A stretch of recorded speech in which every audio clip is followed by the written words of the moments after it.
আসসালামু আলাইকুম। সারা ব্লগ থেকে সবাইকে স্বাগত। চলে আসছি আজকে একটা নতুন ভিডিও নিয়ে।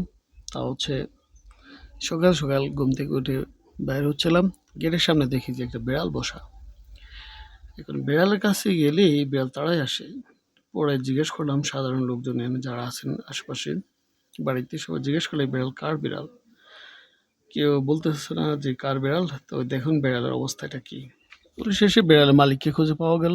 কিন্তু বিড়ালের সমস্যা বা বিড়ালটির বাম পায়ে ইনজুরি। এই যে এই বিড়ালটি ইনজুরির কারণে কাতরাচ্ছে বাট কুকুরটি আসে ডিস্টার্ব করতেছে। জানেন তো কুকুর আর বিড়ালের দাঁড় করার সম্পর্ক। যাই হোক অবশেষে বিড়ালের মালিক চলে See আসছে। now how you look.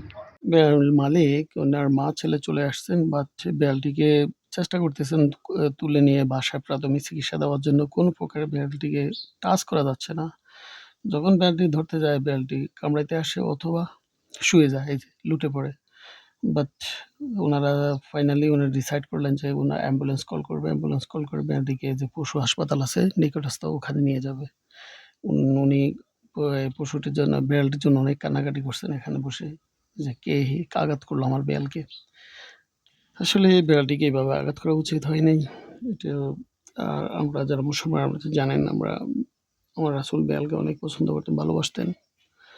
তা ওনার চাইতেছি বিড়ালটিকে তুলে নেওয়ার জন্য বাসায়। কিন্তু কোনো প্রকারে বিড়ালকে টাচ করা যাচ্ছে না। এই যে টাচ করতে গেলে বিড়াল লুটে পড়ে অথবা কামড়াইতে আসে।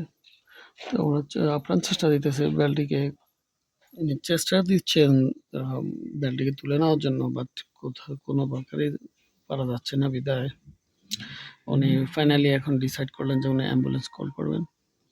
তো সবাই অ্যাম্বুলেন্সের অপেক্ষায় আছেন যে নিকটস্থ যে পশু হসপিটাল ওখান থেকে সম্ভবত অ্যাম্বুলেন্স আসবে।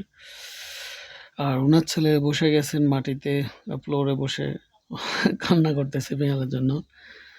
আসলে কি বলবো যে যাকে ভালোবাসে এটাই তার।